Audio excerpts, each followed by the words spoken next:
Eh, recordando que en la última clase lo que habíamos visto son los factores de producción. Los factores de producción, tierra, trabajo, capital y capacidad empresarial, como parte de ya lo que es el segundo gran tema, que es el análisis económico, ¿no? Y lo que hicimos fue caracterizar los factores de producción, cuáles son sus características particulares en el sector y adicionalmente poder revisar cuál es la forma en que se les retribuye o se les paga, ¿no? Entonces, ya sabemos cómo funcionan, cuáles son los factores de producción, entonces vamos a ir ahora a hacer un análisis del mercado agrícola. El mercado agrícola en función de también caracterizarlo. Hay muchas cosas que ya hemos visto en diferentes materias, pero que es importante particularizarlo al sector, ¿ya? ¿Por qué particularizarlo al sector? Para que podamos tener dentro de lo que significa las características, saber cómo se caracteriza o cuáles son las particularidades del mercado agrícola en nuestro sector, en el sector que estamos trabajando en este curso. Bien, cuando hablamos del mercado agrícola, estamos hablando de lo que es la oferta y la demanda. En este caso, la oferta y demanda de productos agrícolas.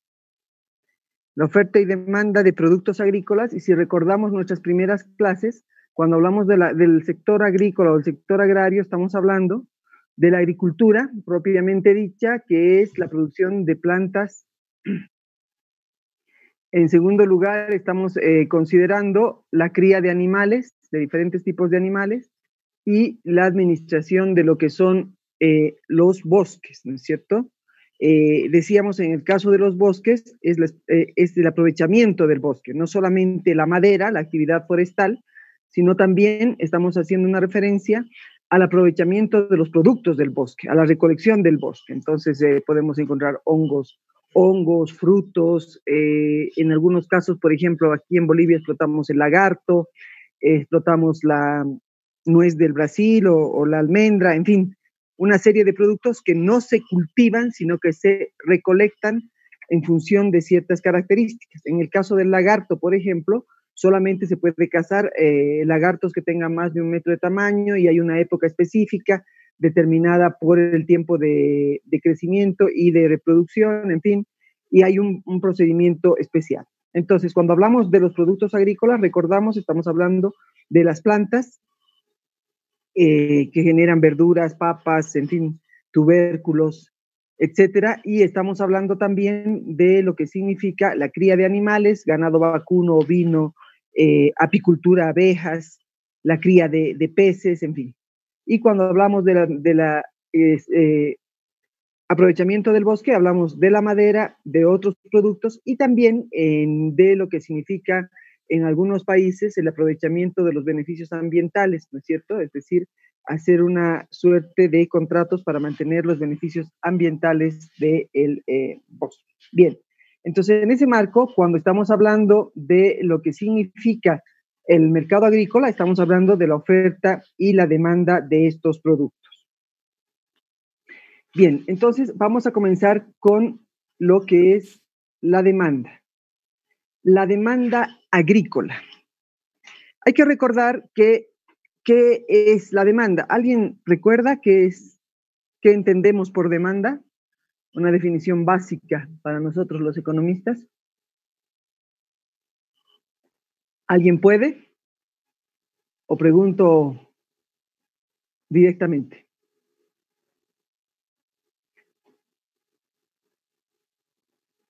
A ver, la señorita Callejas, ¿cómo define demanda?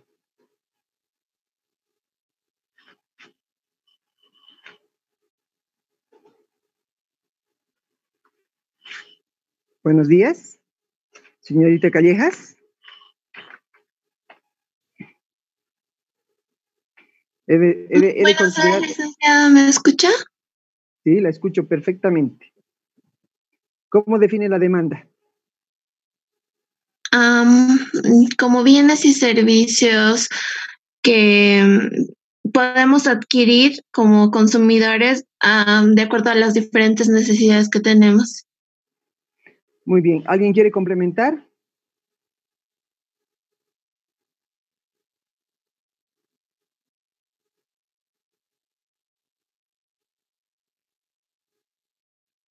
¿Alguien tiene alguna idea adicional? Bien. Cuando hablamos de la demanda, estamos hablando de la cantidad de bienes y servicios que los consumidores están dispuestos a comprar a un precio determinado en un momento determinado, ¿no es cierto? Y si hablamos de la demanda agrícola, estamos hablando de la cantidad de bienes y servicios agrícolas que los consumidores están dispuestos a comprar en un momento determinado a un precio determinado. Y vamos a tener una demanda para cada uno de los productos. Entonces, esa es la demanda de los bienes agrícolas. En el caso del sector agrícola, la demanda depende de millones de elecciones de los consumidores. O sea, como habíamos dicho en las primeras clases, todos y cada uno de los habitantes del planeta necesitan satisfacer sus necesidades de alimentación. Por tanto, las elecciones de estos millones de consumidores va a determinar la demanda agrícola. Adicionalmente, tenemos todo lo que es la demanda para la transformación industrial o para el uso de los productos agrícolas en otras actividades que son no alimenticias. Por ejemplo, la paja para los techos, plantas como el lino para hacer telas, en fin. Bien, las características de la demanda varían en dos circunstancias: en el tiempo, a lo largo del tiempo, y en respuesta al comportamiento de los primeros compradores. La respuesta a los primeros compradores significa que cuando hay cierto tipo, hay una demanda de X producto y hay una expectativa en los primeros compradores y compran más, los siguientes van a pensar que hay escasez, que hay alguna cosa y demandan más. Si es una demanda normal, va a ser una demanda normal. Bien, vamos a hacer un análisis de la demanda agrícola en el tiempo. ¿Cuáles son las características que definen la demanda agrícola en el tiempo? Vamos a ver que en el largo plazo la demanda va a estar determinada por los cambios en la población. Los cambios en la cantidad de habitantes va a determinar un cambio en la cantidad consumida de alimentos. Un incremento de la población tiene que traducirse en un incremento en la producción agrícola para satisfacer esta demanda. Sin embargo, como hablamos en el largo plazo, esta es una demanda potencial que tiene que transformarse a lo largo del tiempo en una demanda efectiva. Es decir, ahora nosotros tenemos 11 millones de habitantes y tenemos la expectativa de que en el 2025 vamos a ser 12 millones de habitantes, por decir algo.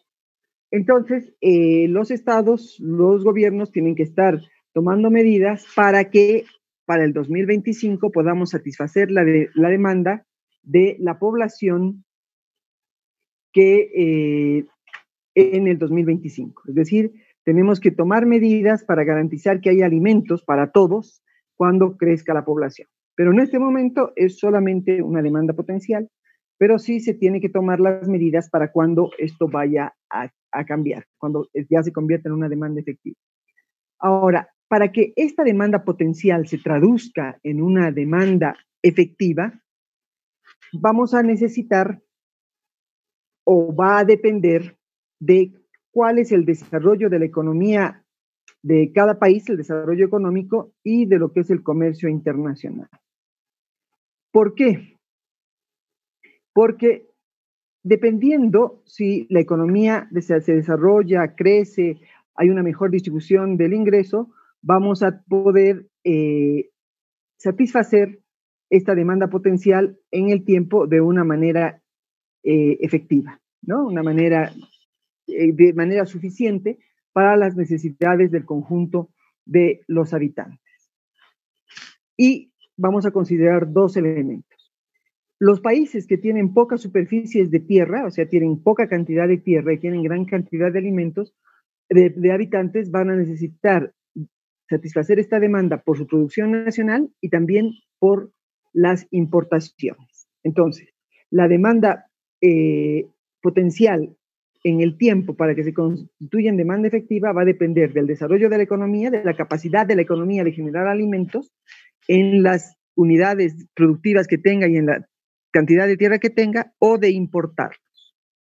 Entonces, ¿cómo se satisface la demanda potencial en el tiempo? ¿Cómo se la convierte en demanda efectiva? A partir de lo que significa la generación de alimentos a nivel nacional, la producción nacional, ocupando los recursos, los factores de producción que hemos visto en clases anteriores, y también a partir de las importaciones en el caso de que se tengan insuficiencias en la producción.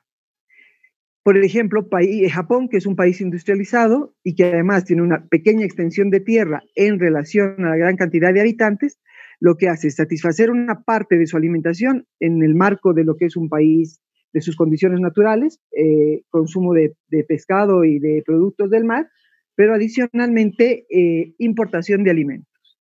Tiene una capacidad importante de generar divisas para importar los alimentos. ¿Qué pasa en los países pobres? En los países pobres hay, donde no se tiene la capacidad de producción, se generan dificultades en términos de la importación, porque para poder importar tenemos que generar divisas. Y si el país no tiene la capacidad de generar divisas, va a tener problemas en términos de la importación de alimentos. Entonces, la posibilidad de poder satisfacer la demanda de productos agrícolas en el largo plazo, transformar esa demanda potencial en demanda efectiva en el momento que corresponde, va a requerir y va a depender de lo que significa la producción nacional, cómo la estamos manejando ahora, cómo estamos garantizando, cómo va creciendo nuestra producción nacional, o cómo estamos garantizando la posibilidad de la importación de alimentos. Bien, un crecimiento de la población, un incremento de la población en el tiempo, va a desplazar la curva de demanda hacia la derecha, pero no podemos saber hacia qué tipo de alimentos se va a traducir esta demanda. ¿Por qué? Porque existen, y ya lo habíamos hablado en clases anteriores, cuando se incrementa el ingreso, cambia el tipo de alimentos que se consumen, ¿no? Las poblaciones o las familias con ingresos muy bajos tienden a consumir principalmente productos que están vinculados a cereales y tubérculos, es decir, los más baratos. O si pensamos en el caso del pan, cuando la población, un sector de la población o una familia tiene bajos ingresos, tiene un mayor consumo de pan, ¿no es cierto? Un bien inferior. Va mejorando su ingreso, va cambiando de productos y deja de consumir pan y va comprando otro tipo de productos. Entonces, ese es un elemento importante, que al incrementarse el ingreso cambia el tipo de alimentos. Entonces, en función al desarrollo de la economía, si nosotros en el tiempo hemos mejorado la capacidad de compra de nuestra población, vamos a ver que no necesariamente el énfasis o la demanda masiva va a ser en cereales y tubérculos, que tienen una elasticidad menor en relación a lo que es el ingreso, sino que van a poder consumir carnes y grasas, o consumir carnes y huevos, y consumir azúcar y grasas si es que mejora el ingreso. Aquí es importante recordar que la elasticidad de ingreso es menor para los cereales y tubérculos, la elasticidad de ingreso es mayor para lo que es carnes y huevos, y hay una elasticidad intermedia para lo que son azúcares y grasas. Entonces, vamos a ver que para constituir esa demanda potencial en demanda efectiva, vamos a, para saber más o menos qué tipo de productos se van a consumir, va a depender de la capacidad de generar ingresos en la economía, y que la población en el futuro tenga mayores ingresos, o si tiene menores ingresos, ya sabemos que se va a concentrar la demanda masiva en cereales y tubérculos.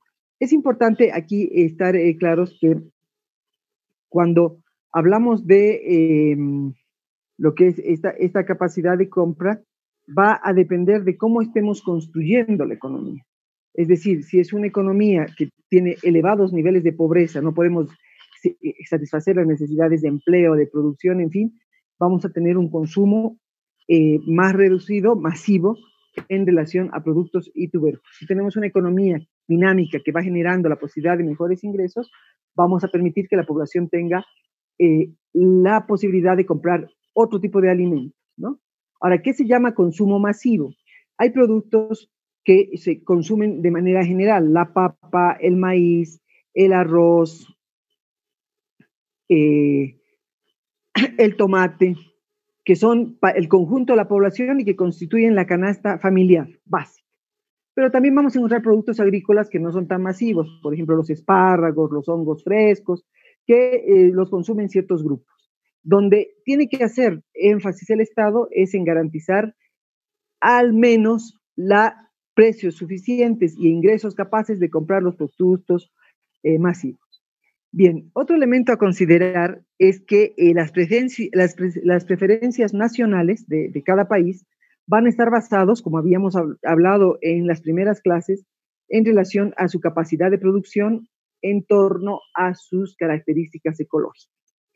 Es decir, decíamos Japón, frutos del mar, pescados, en el caso de Bolivia, en el altiplano papa y productos del altiplano, en el caso del trópico yuca, plátano, arroz, en fin, entonces las características físicas también van a determinar lo que son las posibilidades de producción y de consumo. Por otro lado, pueden en el tiempo aparecer sustitutos para algún tipo de productos.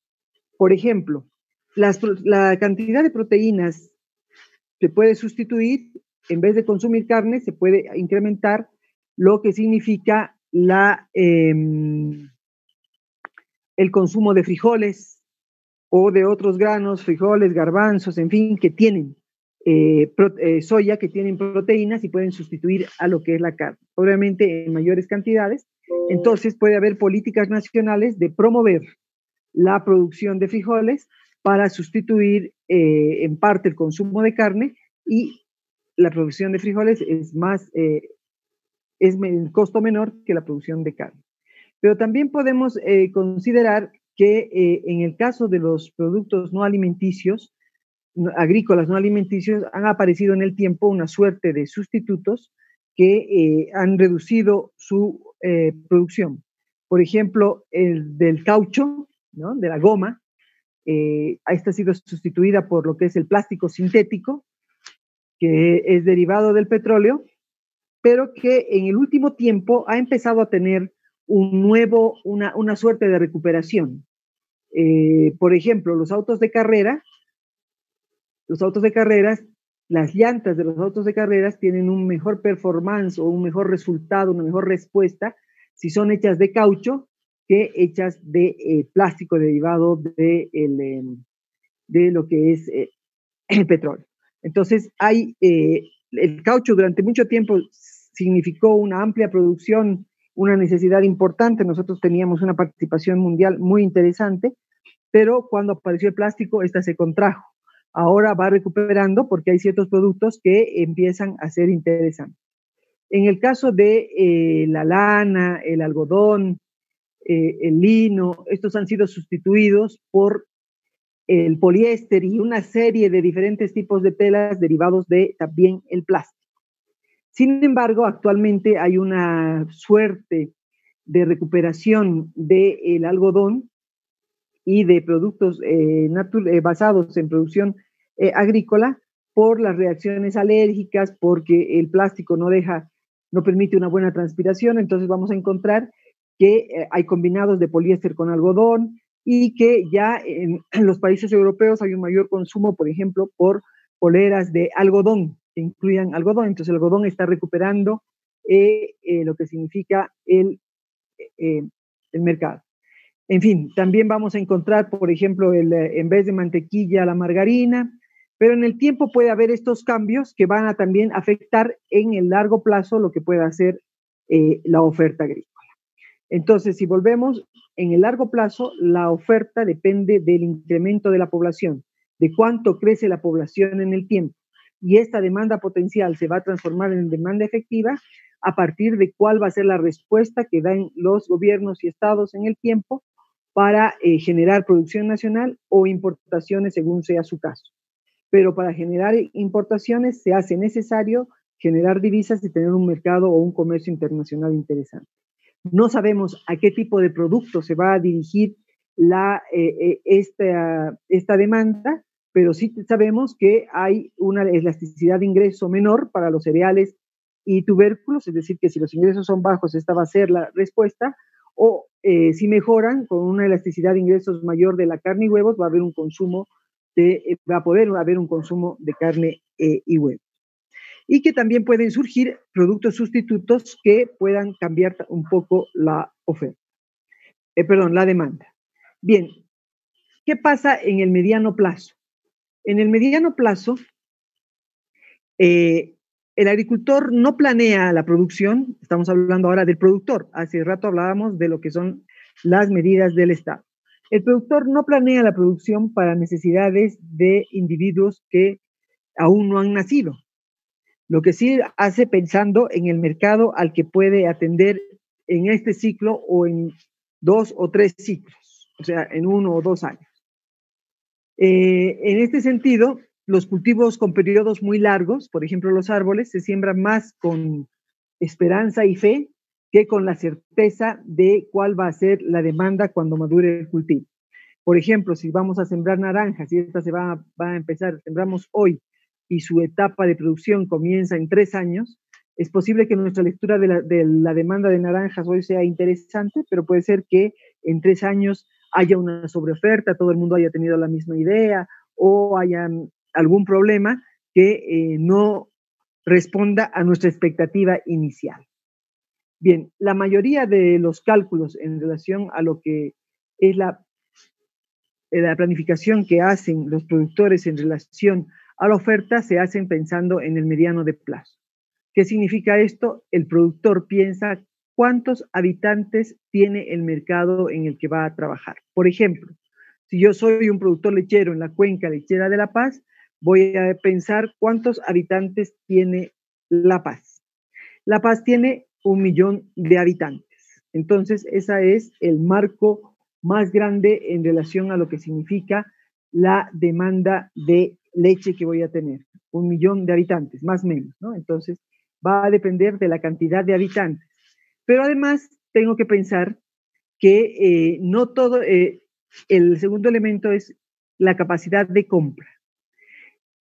¿Cuál es la capacidad que tiene este millón de habitantes para comprar leche?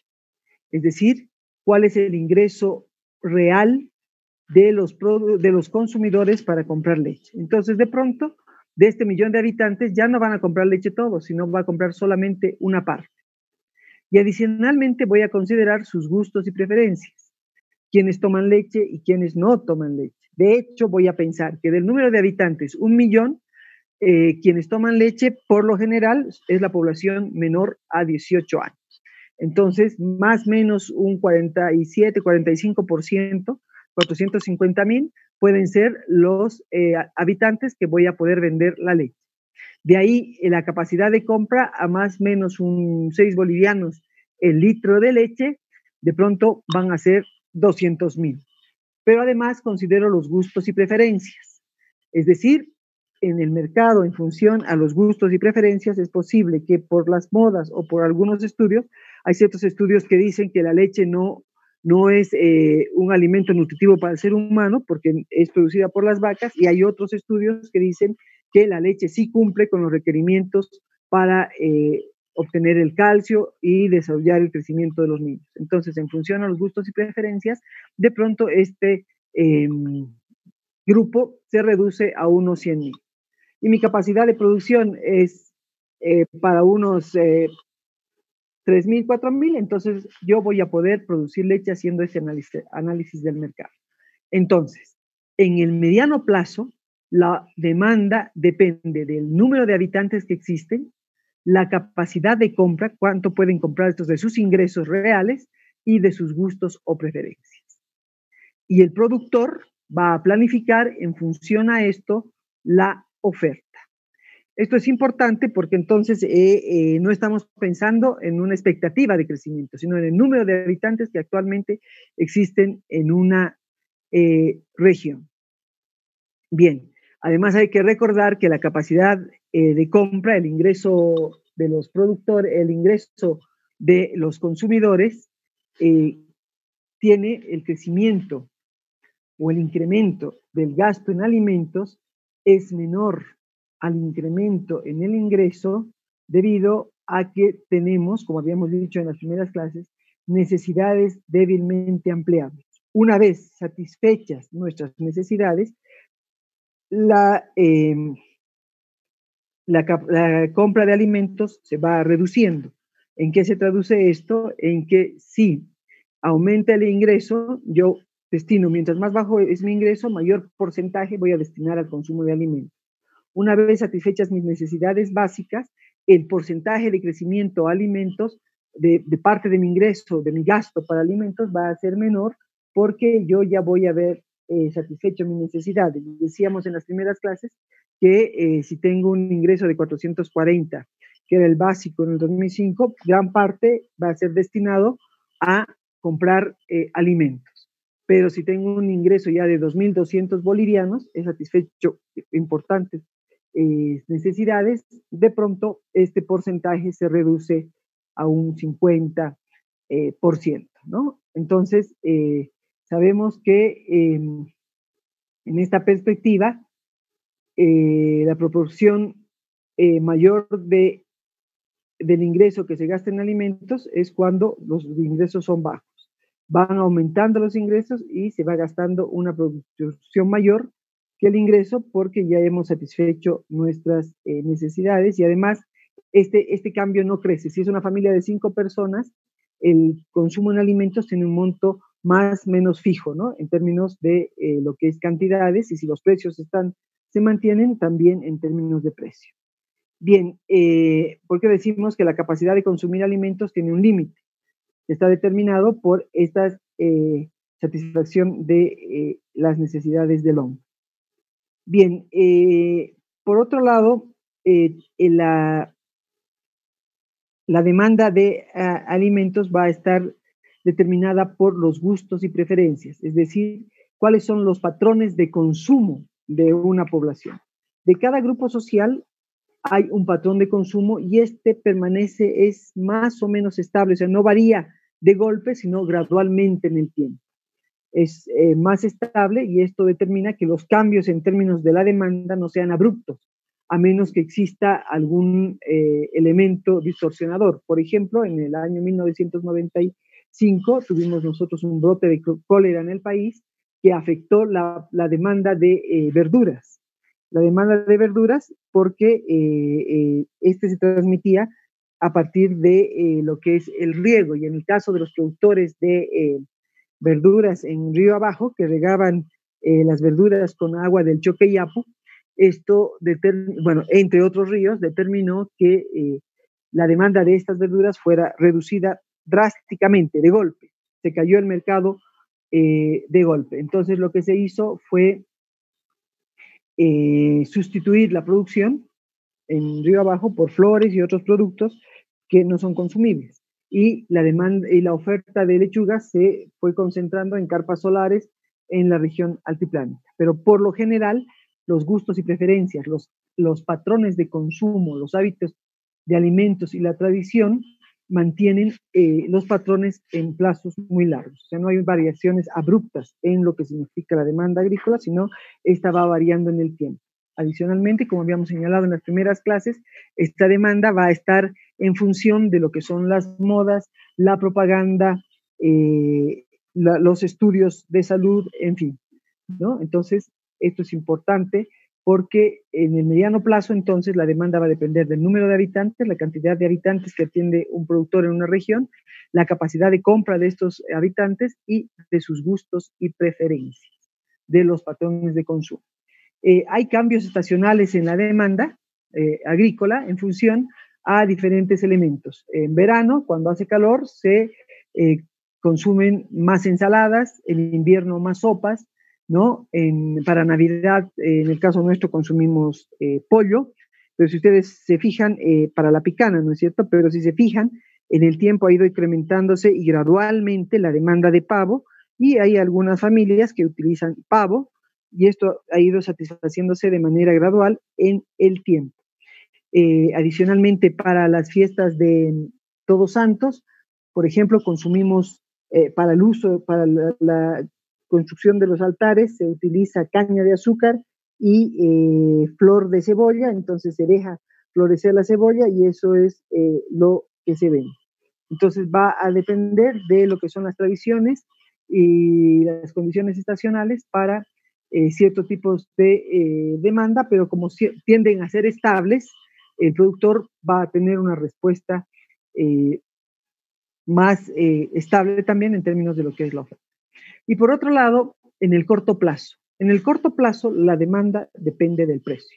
Ya el producto está en el mercado y es cuando se determina la demanda. Entonces, cuando el precio va a definir la demanda en el corto plazo, pero ya el producto está en el mercado. ¿Qué significa esto? Que si hay una sobreoferta y caen los precios, el productor, a pesar de que caigan los precios, va a tener que vender porque no puede retirar su oferta porque los productos agrícolas son perecederos. Si es una producción de zapatos y caen los precios por una sobreoferta, yo guardo un stock y solo saco una parte de los zapatos para vender y trato de mantener el precio.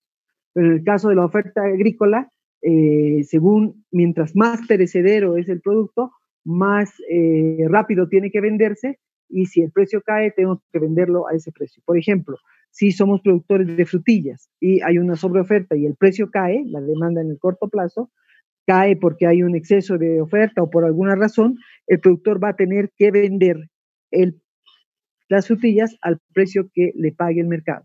Porque si no las vende en un periodo corto, estas se descomponen, se pudren y pierde todo. Entonces es mejor, aunque sea, recuperar una parte, ¿no? Pasa también con algunos, por eso, por ejemplo, vamos a ver que algunos productos se cosechan más verdes, se espera que maduran para alargar su oferta, o se siembra adelantado, ahora ya están algunos, cuando comience octubre, empezando a sembrar la papa para sacarla antes que todo el mundo, o algunos la siembran a finales, casi en diciembre, para tener una oferta después, cosa de no coincidir cuando todos los productores están vendiendo. Bien, ¿hay alguna pregunta, alguna duda sobre la demanda agrícola? ¿Está claro? ¿Sin preguntas? Bien. Todo claro, claro.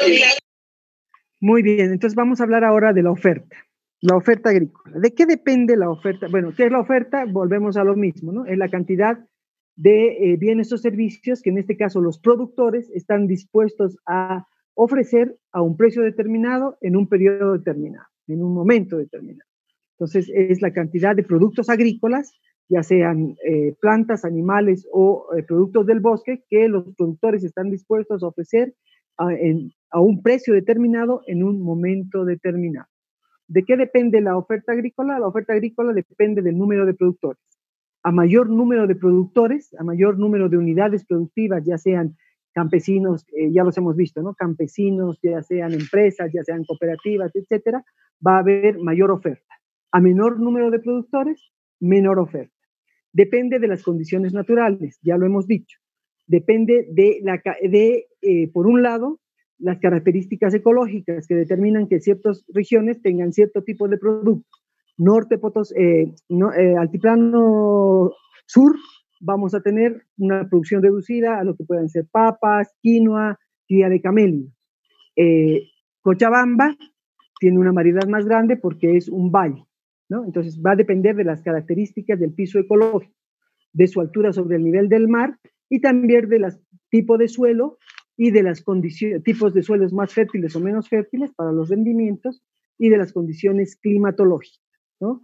De las lluvias, de las heladas, de las granizadas, de las sequías, en fin, eso va a determinar la oferta. Un piso ecológico importante, como los valles, va a tener una mayor diversidad en oferta de productos. Una región de tierras poco fértiles va a tener menor cantidad debido a que no tienen buenos rendimientos. Una región donde hay heladas y sequías va a tener riesgos en términos de la cantidad y la calidad del producto. Va a depender también la oferta del precio de los insumos, es decir, de en cuánto está, si compra semilla, la semilla, en cuánto está el precio de los fertilizantes, el precio de la mano de obra. Va a depender si el precio de los insumos determina que el costo es mayor que el precio de mercado, el productor no va a producir. Pero si el precio de los insumos es interesante, puede determinar que el margen de ganancia, la rentabilidad que va a obtener el productor sea interesante, entonces el productor produce. Eso está claro, ¿no es cierto? Que en función al precio de los insumos, yo voy a producir algo, si los insumos están muy elevados y tengo que subir el precio y el mercado no le interesa, yo voy a contraer mi producción. Entonces el precio de los insumos es fundamental. Por ejemplo, en el caso del maíz en Bolivia, el maíz es un alimento, es parte del alimento del ganado vacuno, es decir, de las vacas para producir carne y leche, de los pollos para producir carne de pollo y huevos, es parte de su alimento, y de los cerdos. Si aumenta el precio del maíz, puede ser que va a tener que aumentar el precio del producto, el kilo de carne, el kilo de pollo, el precio de la leche o de los huevos, y si el mercado no tiene la capacidad de comprar, obviamente los productores no van a tener que reducir su oferta, en algunos casos salirse de la producción. Bien, la cantidad de productos también, la oferta va a depender de los cambios de tecnología. Hemos visto que con la revolución verde se ha multiplicado, hay resultados importantes y muy grandes en términos de la cantidad de productos. Entonces, a mayor incorporación tecnológica puede haber mayores rendimientos, obviamente con los efectos que hemos visto. O al revés, si tenemos una tecnología, usamos la agroecología, de pronto se va a contraer un poco la oferta, pero vamos a tener productos más sanos y un mantenimiento en el medio ambiente. También va a depender de las expectativas sobre los precios. Es decir, cuánto pienso yo que va a ser el precio para producir, ahora que estamos en septiembre y en octubre estamos por en sembrar, mi expectativa del precio de la papa va a ser 30 bolivianos la arroba, un elevado precio. Entonces voy a poner papa. Pero si pienso que va a estar muy bajo el precio, voy a reducir la producción de papa. Y obviamente también en función al precio, ya no mi expectativa del precio, sino al precio que está en el mercado, ¿no? La oferta va a depender del precio en el mercado, al igual que la demanda. Entonces, en función a esa expectativa y al precio del momento, es que se determina la oferta. Bien, vamos a concluir con esta parte y voy a reiniciar la reunión en minutos más porque ya estamos cumpliendo el tiempo. Entonces nos vemos en unos minutos.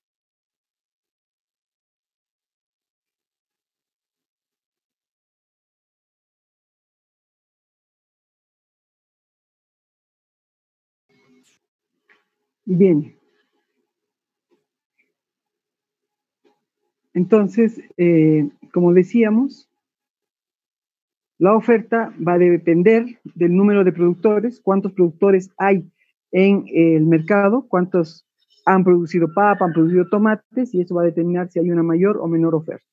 Las condiciones naturales, el piso ecológico que determina el tipo de productos y también las características del suelo y las características del clima que pueden afectar en lo que son los rendimientos y las calidades. El precio de los insumos, es decir, los insumos que se utilizan para la producción, dependiendo de si su precio es interesante y permite ser competitivo en términos de la venta del producto, van a determinar la oferta.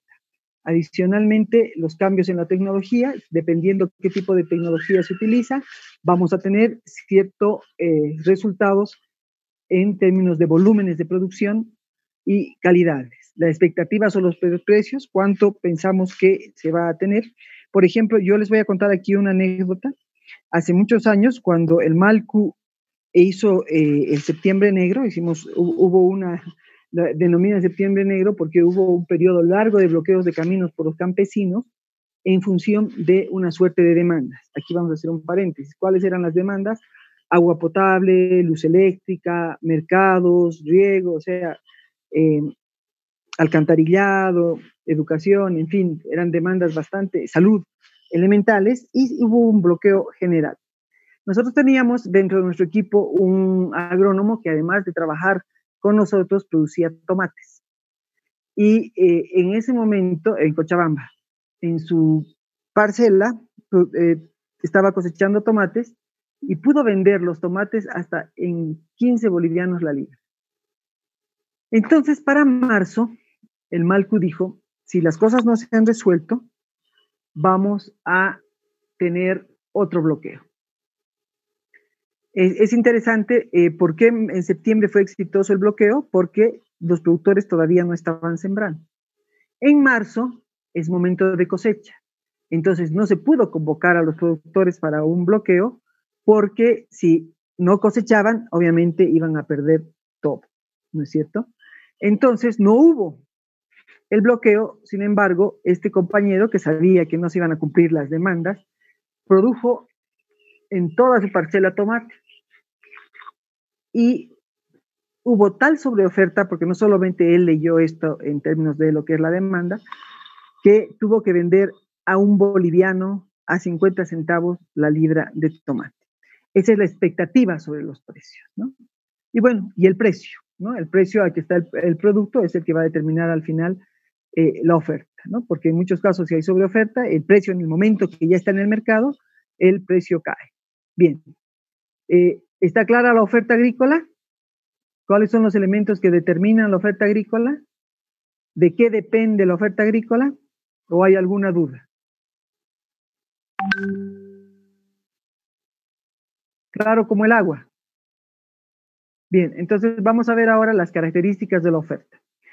Es importante que en estas clases estemos atentos porque estamos particularizando lo que es lo que hemos aprendido en microeconomía, pero también cuando estemos haciendo nuestro análisis, cuando ya estemos en campo, vamos a tener que utilizar cierto tipo de instrumentos para interpretar por qué aumenta la demanda, por qué aumenta la oferta, en fin. Y estos son los elementos que cuando decíamos al presentar el curso, vamos a tener que utilizar criterios económicos para entender la oferta y la demanda agrícola. Estos son los criterios que tenemos que tomarlos en cuenta y los que nos van a permitir explicar ciertos fenómenos y hacer propuestas de medidas en términos de proyectos, en términos de políticas públicas, nacionales, locales, en fin. Bien, ¿cuáles son las características de la oferta? La competencia perfecta. Se afirma que generalmente la producción agrícola se desarrolla en condiciones de competencia perfecta. ¿Alguien recuerda cuáles son las características de la competencia perfecta?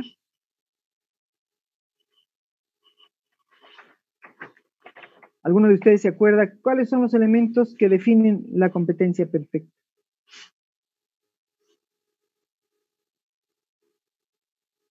¿Ninguno? Bien.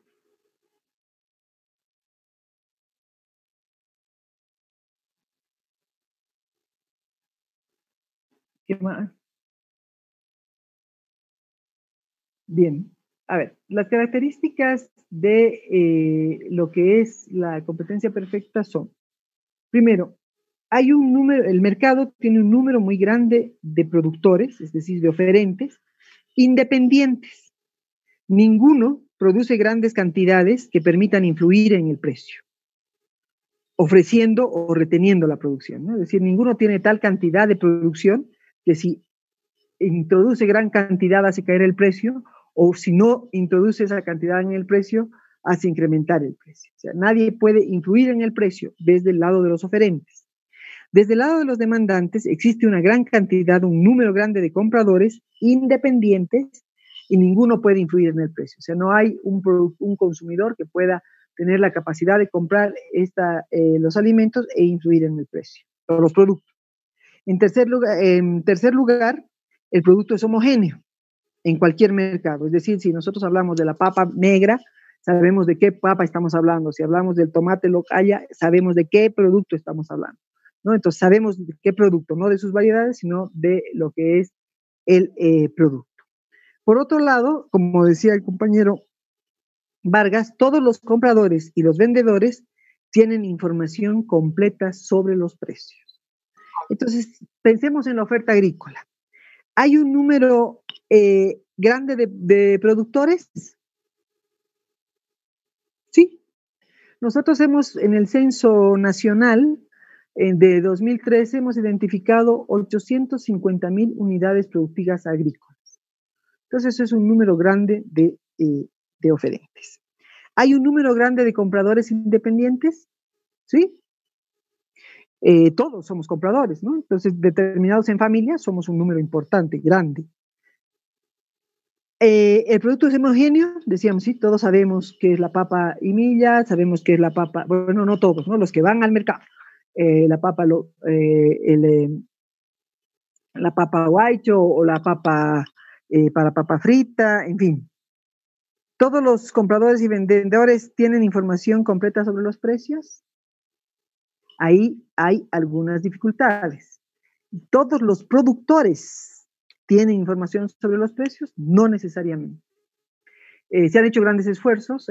Había una época, Fides transmitía los precios de los productos, porque el precio del producto agrícola tiene un precio en lugar de producción, un precio en mercado intermedio, en Feria Chayapata, digamos, un precio en Mercado Rodríguez, un precio en supermercado. Entonces, no todos tienen información sobre los precios, porque los mercados son grandes. Adicionalmente, si bien existe un número importante de consumidores independientes, aparecen una suerte de intermediarios que van a los mercados pequeños. Es decir, yo, Verónica Ramos, no voy a comprar a la feria de la Huachaca mi papa. Yo compro la papa en el mercado Rodríguez. Entonces, hay un intermediario que va a la Huachaca a comprar papa. La Huachaca queda en el altiplano central, en una región productora de papa, y compra ahí la papa. Entonces, ¿qué hay en la Huachaca? Hay una feria pequeña donde van productores y van compradores, pero van intermediarios. Y ahí sí, los intermediarios pueden definir y presionar sobre el precio de la papa porque tienen capacidad de compra. O lo que sucede en la feria de Chayapata, los peruanos llegan con grandes camiones y traen gran cantidad de dinero para comprar quinoa. Entonces, influyen sobre el precio y hacen bajar los precios. Entonces, resulta que sí hay una apariencia de que hay una competencia perfecta en la producción el mercado agrícola, pero los mercados no necesariamente están suficientemente organizados para poder vender sus productos, y los demandantes no estamos organizados para poder comprar directamente los productos. Entonces, el mercado, ¿no? La venta está completamente desorganizada en muchos casos y el agricultor debe aceptar el precio que se le ofrezca. Y esto es mucho más evidente en países como el nuestro, que todavía no hemos organizado nuestros mercados. Por ejemplo, en España hay grandes centros de abasto para el mayoreo, donde hay mayor posibilidad del productor de poder discutir precios, que en el caso nuestro tiene que discutirlos con los intermediarios que van a la feria o que van a su lugar de producción. Entonces, sí es cierto que es competitivo en apariencia el mercado agrícola, pero no necesariamente, porque la venta no está organizada. Entonces, vamos a ver que pueden aparecer demandantes, los intermediarios, que pueden influir en el precio, y que la información que se tiene sobre los precios no es suficiente, ¿no? Por ejemplo, un productor de la Huachaca no sabe que el precio de la papa en el supermercado es mayor y vende a precios menores. Bien, hay que considerar adicionalmente un elemento importante en el caso de los productos agrícolas. Hay dos tipos de productos de producción agrícola que hay que considerar. Los productos conjuntos, que son aquellos productos que se generan de forma inseparable como resultado del proceso de producción animal o vegetal, pero que se distribuyen por separado. Por ejemplo, la oveja y la lana, la carne de vaca, ganado de carne y la leche, la ganado de carne y el cuero, ovejas y cuero, llamas y cuero, granos y paja, ¿no? Por ejemplo, la cebada versa, que es de los tallos, y lo que es el grano. Entonces, en el corto plazo, el agricultor no puede hacer nada para incrementar o reducir las proporciones relativas de los productos. ¿Qué significa esto? Que si yo produzco leche o produzco carne de vaca, el momento en que venda la carne, voy a tener como un producto adicional el cuero. O si crío ganado de carne, voy a tener como un producto adicional la leche. Mi objetivo principal es producir y vender carne de vaca. Pero tengo adicionalmente ingresos derivados de lo que es la leche y de lo que es el cuero, ¿no? Entonces, estos se llaman productos conjuntos. Pero también vamos a encontrar en el mercado productos complementarios, que son aquellos productos que se producen cuando parece conveniente. Es decir, las condiciones ecológicas me permiten hacer cebollas y zanahorias, o cebollas, zanahorias y papas en el altiplano central, o cebollas, zanahorias, papas, ajo, ¿no? Y también quinoa.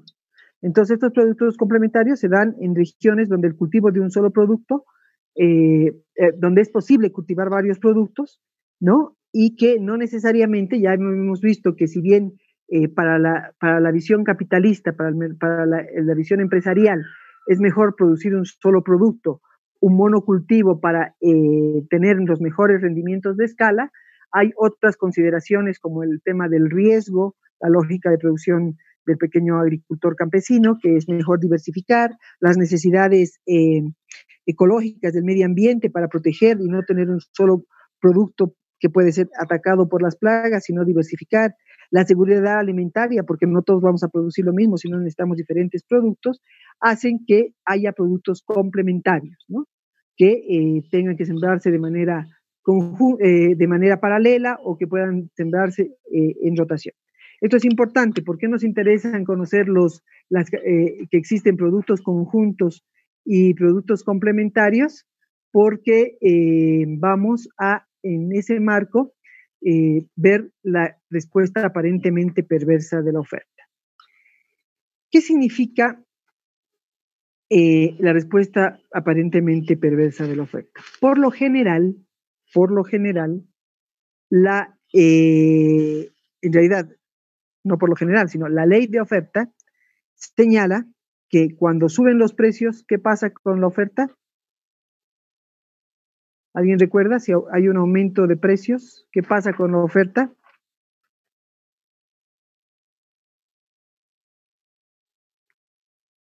¿Hola? ¿Todos durmiendo?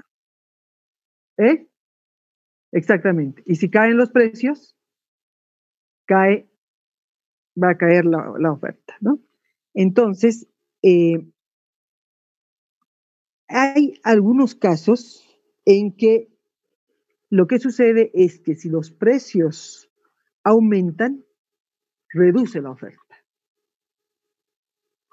Entonces, pareciera que no se está cumpliendo con la ley de oferta. Han aumentado los precios y en vez de aumentar la oferta se reduce. Y esto se debe a que existen adicionalmente de los precios otros elementos que determinan la oferta, ¿no? Cuando nosotros decimos un incremento de precios se traduce en un incremento de la oferta, decimos ceteris paribus. Recuerdan ustedes, ¿no? Ceteris paribus, otras variables. Pero en el caso del sector agrícola puede haber otras variables que tienen mayor peso que el precio. Por ejemplo, esta respuesta puede parecer irracional si consideramos solo el precio. Ha aumentado el precio de la papa y ha reducido la oferta. Pero en realidad puede ocurrir que hay otros elementos. Hay un cambio en el precio de los insumos, ¿no? Ha subido el fertilizante y producir papa para mí ya no es tan rentable. O sea, no me genera un margen de rentabilidad tan interesante y yo defino hacer otro producto, porque hay productos complementarios, ¿no es cierto? Entonces, hacer zanahoria me puede ser más rentable. O puede ser que de pronto otros productos alternativos tengan mejores precios. Yo hacía papa, pero de pronto, y esto nos ha sucedido, ¿no? Nosotros teníamos una interesante producción de sorgo y de pronto es más interesante hacer girasol. Entonces los productores reducen la producción de sorgo, aunque el precio de sorgo aumente. O puede suceder que mayor parte de los ingresos sean destinados al consumo familiar. De pronto un hijo está yendo al cuartel, hay una enfermedad, en fin.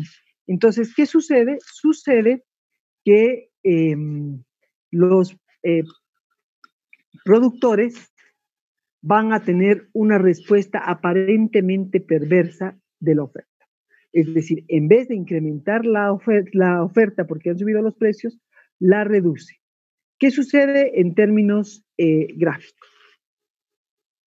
Sucede que existe una oferta X. Ha habido un error. No es este que vamos a utilizar, sino vamos a usar, no vamos a dibujar, sino, ¿cuál era? Este. Existe una cantidad, vuelve a ser dibujo. Entonces vamos a hacerlo nomás con dibujo.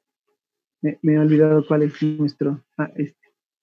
No es estampar, este es dibujar, texto, selección. Vamos a quitar dibujar.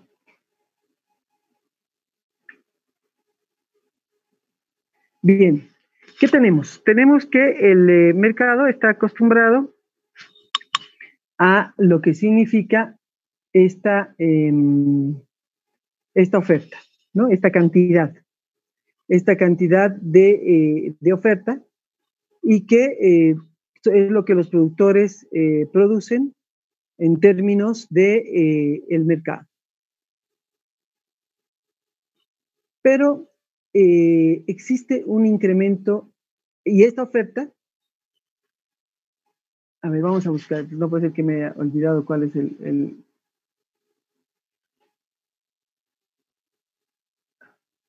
ahora sí, no, nada de nada.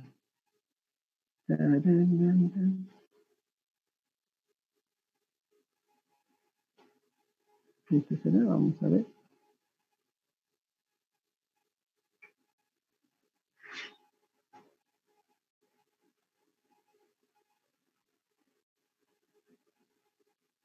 Aquí estamos, muy bien. Vamos a ver qué decíamos. Esta es la oferta. Bueno, no se llega a ver, entonces vamos a dibujarlo nomás, porque si no vamos a estar perdiendo el tiempo. Esta es la oferta, y esta se determina a un precio específico, a un precio A. Y resulta que los precios suben, es decir, de este precio llegamos a este precio B. Pero, ¿qué pasa con la oferta? Con la cantidad ofertada. La cantidad ofertada se reduce a esta cantidad. Hay una reducción importante de la oferta debido a que hay otros factores que van a determinar la oferta, la producción. Y decimos, no es el precio el que determina, sino puede ser el precio de los insumos, puede haber un producto complementario, o puede suceder que el productor ha decidido utilizar sus ingresos en otros gastos familiares derivados de su consumo. ¿Qué pasa con la curva? La estamos viendo aquí. La curva cambia de pendiente. La pendiente se vuelve negativa y toma esta forma. Esta es la forma en que se dibuja, o la forma que va tomando la oferta en el caso de una respuesta aparentemente perversa. Entonces habíamos dicho, si incrementan los precios, la oferta se reduce debido a que hay otros elementos, pero puede suceder al revés. Bajan los precios, es decir, de tener este precio, caemos a este precio, y en vez de reducirse la oferta se incrementa. ¿Por qué? Porque existen otros factores. Por ejemplo, el caso de los productos conjuntos. ¿Por qué hay una respuesta aparentemente perversa en los productos conjuntos? Porque yo soy productor de carne y el precio de la carne está interesante y voy aumentando más carne, pero cae el precio del cuero, pero como he aumentado la producción de carne, sigo teniendo cantidad de cuero y a pesar de que el precio ha caído, yo sigo vendiendo más cuero porque he aumentado mi producción de carne. Entonces, ¿qué significa esto? Que hay otro factor determinado de lo que son los productos conjuntos. ¿Está claro esto? ¿Está entendido lo que es la respuesta aparentemente perversa de la oferta? ¿O hay alguna duda?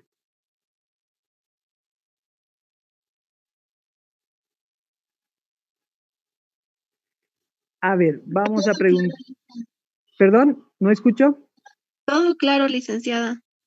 Sí, todos están, se entiende, ¿no es cierto? Entonces, no es que estemos rompiendo la ley de oferta, sino lo que sucede es que no estamos cumpliendo con el ceteris paribus porque en el caso del sector agrícola hay otros elementos que van a determinar la respuesta de lo que es la oferta, ¿ya? Esto es fundamental para nosotros porque esto nos lleva a que estemos atentos y no nos parezca que es irracional. Y vamos a ver ahora, viendo las características de la oferta, que existen otros casos más en los cuales se da una respuesta aparentemente perversa de la oferta. Habíamos dicho también que es importante considerar que un incremento en un cambio de tecnología puede cambiar, puede mover la curva de oferta a desplazar la curva de oferta debido a que podemos tener mayores rendimientos. Bien, vamos a ver entonces ahora lo que es en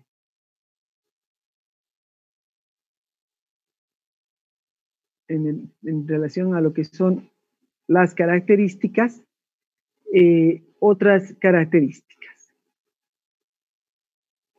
Aquí de acuerdo a... Listo.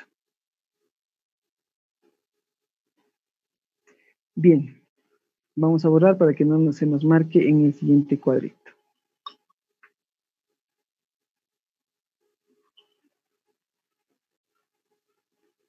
En el caso de la oferta agrícola, existe una suerte de inflexibilidad de los factores de producción. ¿Qué quiere decir esto? Que la elección de las actividades agrícolas, es decir, qué se produce por cada unidad productiva, va a estar determinada por la disponibilidad que tenga esta unidad productiva de los diferentes factores de producción. Es decir, va a depender de la característica, de la cantidad de tierra que tenga y del tipo de suelo que tenga, si es más o menos fértil. Va a depender de la disponibilidad de mano de obra que tenga para realizar la producción y de la disponibilidad de capital. Entonces, ¿qué significa? Significa que si aumenta la demanda y aumentan los precios de un producto, es posible que por la cantidad de tierra el productor no pueda aumentar. Tiene 10 hectáreas, aumenta la demanda, pero él diversifica y aunque concentre toda su producción, no puede aumentar porque no tiene más tierra. Hay una inflexibilidad, entonces aumenta la oferta, pero él no puede aumentar la cantidad ofertada. Por otro lado, si su tierra no es de buena calidad, tampoco va a poder aumentar los rendimientos. Entonces, por otro lado, si aumenta la demanda o aumenta, traducida en los precios y no dispone de mano de obra para poder trabajar la tierra, no va a poder aumentar la producción. Voy a darles un ejemplo. Hace algún tiempo, hace algunos años, los productores, me parece que era bueno, no me acuerdo qué provincia, en Santa Cruz, qué municipio, en una región, aumentaron la producción de arroz, porque estaba interesante el precio del arroz, y sembraron una gran cantidad de arroz. Ahora, el arroz tiene una cualidad o una característica.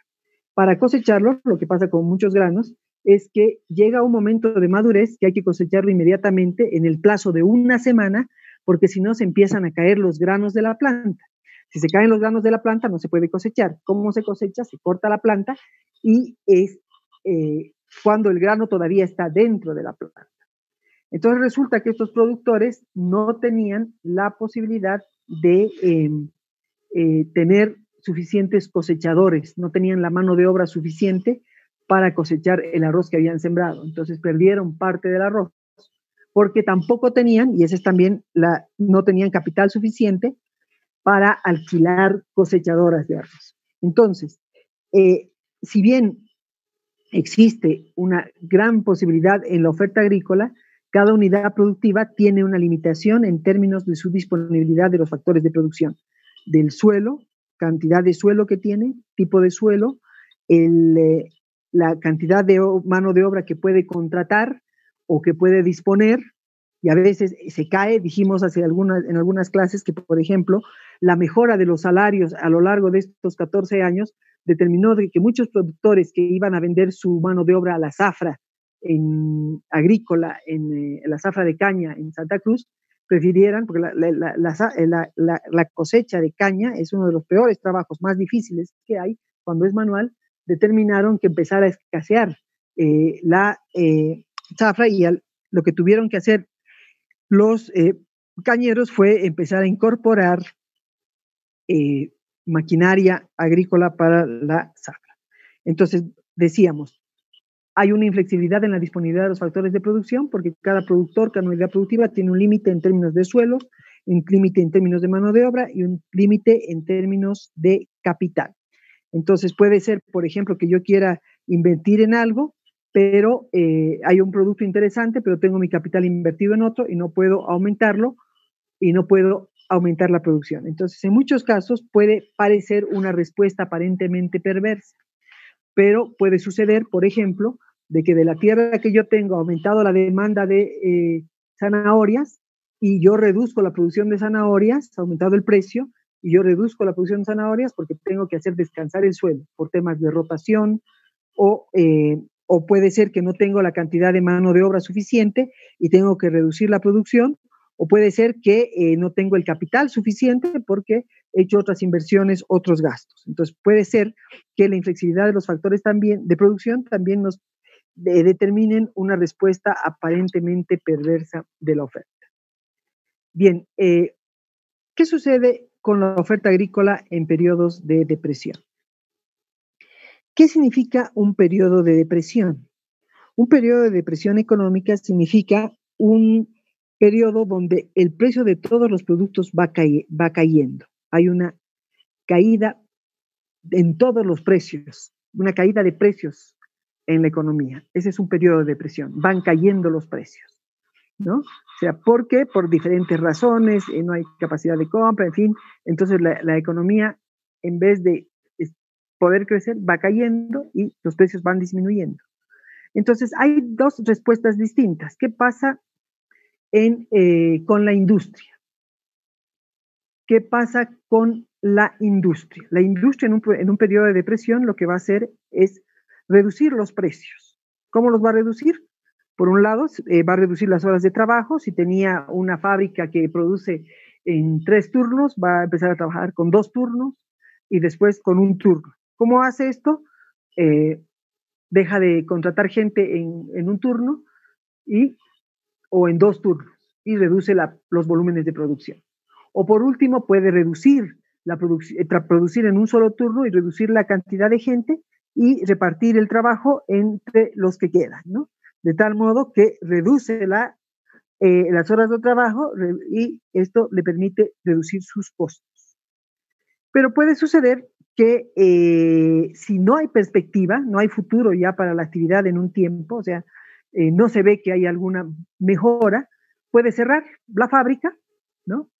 Y dejar de producir en espera de que mejoren los tiempos. ¿Qué significa eso en el conjunto del mercado? En ambos casos se redujo la cantidad ofertada y si se baja la oferta, pueden estabilizarse los precios o tal vez mejorar un poquito, pero se estabilizan los precios, no caen porque la oferta se va contrayendo. ¿Se entiende esa parte? ¿Qué pasa cuando hay una depresión en el sector industrial?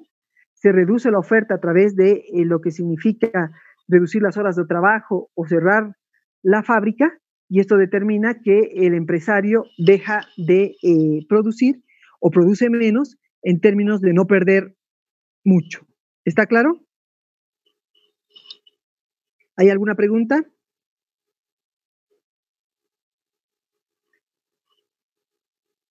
¿Todos durmiendo?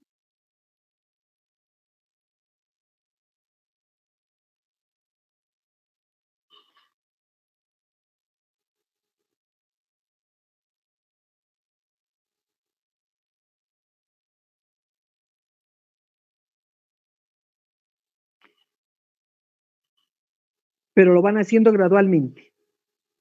O sea, van tratando de reducir su stock, ¿no es cierto? Esa es otra, esa es una de las que lo vamos a discutir, ¿no? Eso es para mantener los precios. Muchos de los países y productores hacen destruir su producción, ¿no? Para mantener el precio, para incrementarlo. Pero si hay una depresión, o sea, este es un caso más grave porque es general, ¿no? No es solamente del café. Este es pensando en una crisis económica muy fuerte. Esa es la respuesta de las empresas. Van reduciéndose y pueden cerrar temporalmente. Por ejemplo, pueden producir y estocar, pero van a ir contrayendo, cosa de reducir sus stocks. Mientras, y más si sus productos son perecederos, ¿no? O sea, no tienen un tiempo de vida muy largo, porque un zapato puede durarte 1 año, 2 años. Pero, ¿qué pasa en el sector agrícola? En el sector agrícola no se puede cerrar la granja. Mientras se disponga de tierra, se debe seguir produciendo. Entonces, ante una reducción de los precios, van a caer los ingresos y lo que hace el sector agrícola, en vez de reducir su producción, aumenta su producción para vender en los nuevos precios y obtener un ingreso, tratar de mantener su ingreso. ¿Se entiende eso? El productor agrícola, en vez de reducir la producción, lo que hace es aumentar la producción para tener mayor ingreso, aunque los precios hayan bajado, tratando de mantener su ingreso. Entonces, en periodos de presión, la agricultura, en vez de cerrarse y desaparecer, se mantiene y a veces incrementa los volúmenes de producción. Es una respuesta aparentemente perversa, pero lo que sucede es que no hay otra actividad alternativa, no hay reservas, el pequeño productor no tiene ahorros, no puede enfrentar una crisis de manera rápida, sino que tiene que seguir trabajando. Entonces, en periodos de depresión existe una respuesta aparentemente perversa porque el productor, en vez de reducir la producción, la aumenta para tratar de mantener su ingreso. Vende a precios más bajos, pero mayores volúmenes. ¿Está claro? Bien. ¿Qué pasa? Vamos a hablar de los periodos de producción e inflexibilidad de lo que es la oferta. Ese es un punto que no está anotado aquí, pero resulta que hay una inflexibilidad en la oferta agrícola derivada de los periodos de producción. ¿Recuerdan ustedes que decíamos en las primeras clases que en el caso del sector agrícola hay una suerte de, que cada producto agrícola va a tener un ciclo de vida determinado de lo que significa las condiciones naturales. Es decir, la papa se produce en 6 meses, la goma en 7 años tarda en crecer, las naranjas en 3 años, el café, decíamos, el café va a tardar 3 años en producir, en fin. Entonces, los periodos de producción, es decir, el ciclo de vida de la planta, periodos de producción, van a determinar una suerte de inflexibilidad en la oferta. ¿Qué significa eso? Que el tiempo de vida, está mal escrito, inflexibilidad de la oferta. Se ha puesto en mayúscula. Bueno, ustedes lo anotan, inflexibilidad de la oferta. Cada producto tiene un ciclo de vida y en función a ese ciclo de vida, los productores van a realizar su planificación agrícola. Todos. Es decir, yo voy a sembrar ahora en octubre y espero cosechar en marzo. ¿Qué sucede en el caso de que haya una vez que yo he sembrado, no puedo cambiar el producto aunque el precio del producto baje? Entonces yo acabo de sembrar la papa hoy y a la semana baja el precio del producto. ¿Qué sucede? Que yo no puedo reducir mi oferta porque ya sembré y tengo que esperar a cosechar y es cuando voy a vender. Entonces hay una inflexibilidad en la oferta en que no hay una capacidad rápida de reacción por el ciclo de vida de la planta. Si yo producía zapatos y veo que el precio está cayendo, puedo contener un poco la producción en el marco de lo que significa o cambiarla, ¿no? Los zapatos, no sé, con suela de goma no están muy a gusto, entonces puedo hacer algún cambio.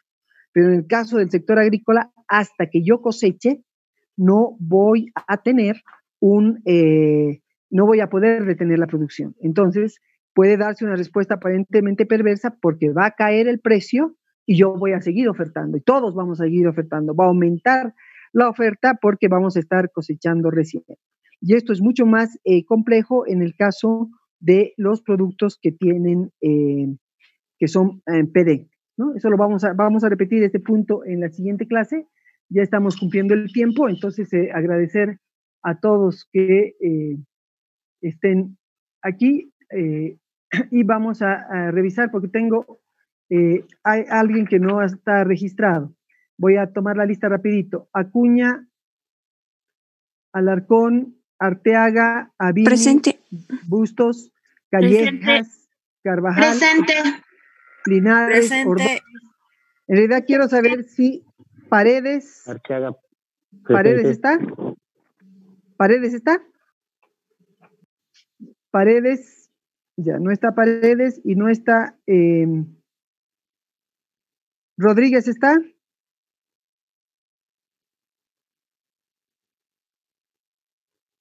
Alarcón presente, licenciada. Ya, Rodríguez, pero no, ni Paredes ni Rodríguez, ¿no? Es mejor ir por los que no están, es más fácil. Rodríguez y Paredes, ok. Entonces, gracias. Nos vemos el día miércoles a las 8:30 de la noche. Que tengan un buen fin de semana y descansen. Hasta luego, licenciada. Gracias, dicen. Hasta luego. Gracias a ustedes. Luego. Gracias, igual a usted. Listo, buen día.